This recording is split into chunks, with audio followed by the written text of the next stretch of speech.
schedule to speak this afternoon, but I just have to report something to everyone, and so it begins, so to speak.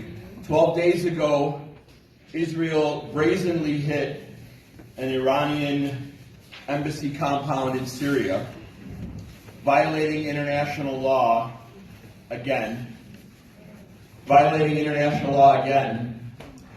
And Iran has just responded about 30 minutes ago.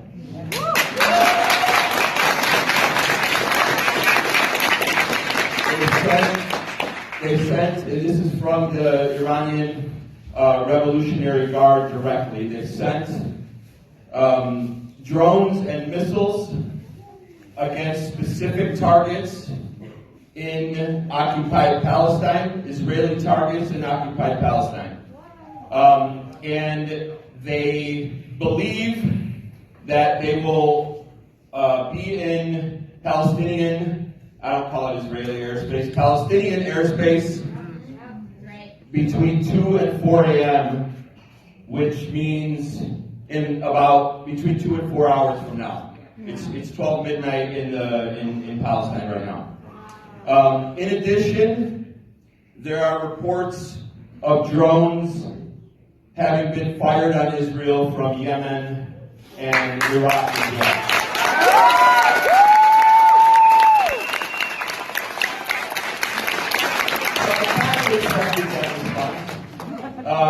And you know, we must assume that this is where it now becomes important for all of us to do what it is that we are professionals at doing.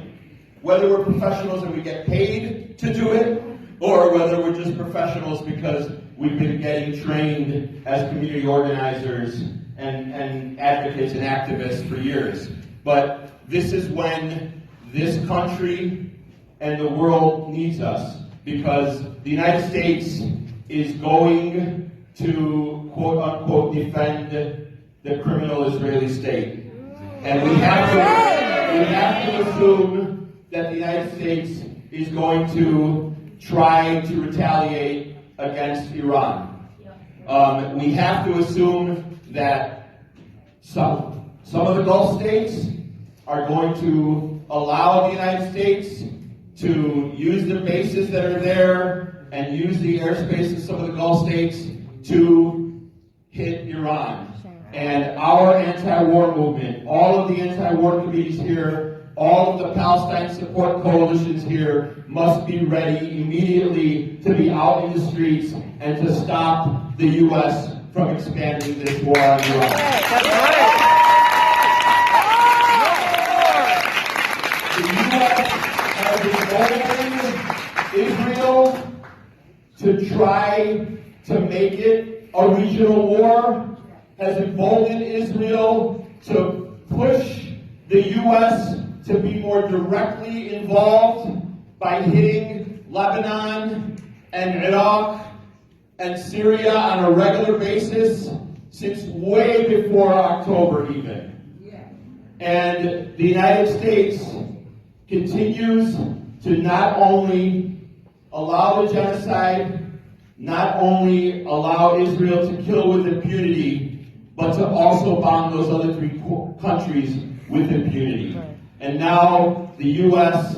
is probably going to be pulled into it itself with its own military coming from the Gulf states, and we've got to stop it. It's incumbent upon us, it's our responsibility as an anti-war movement in this country.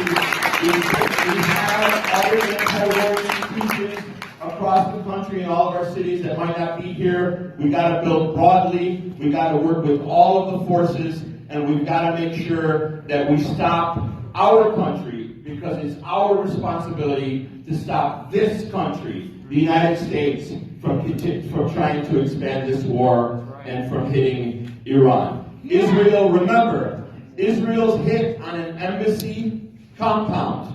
It wasn't a military installation. It wasn't a military target. It was an embassy compound. And that, everybody in the world acknowledges that that is a violation of international law. But of course, Israel violates international law all the time, and the United States allows it to do it, allows it to do that, whether by vetoes at the UN Security Council or whether by just emboldening them and giving them the resources, the weapons, and the money to do it. So we are responsible now. We are responsible to stop the United States.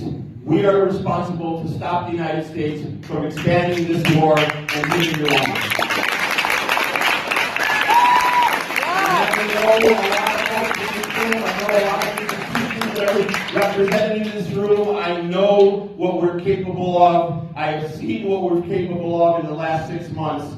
And now, it never slows down. And this is what we do. And this is what we have to do. So please get in contact with your folks. As soon as you do, you have to. If you were planning on partying in Chicago tonight and tomorrow, maybe you skip that party and head home, because we got to do our work out there, and we got to be the strong, powerful anti-war movement that we are. Thank you.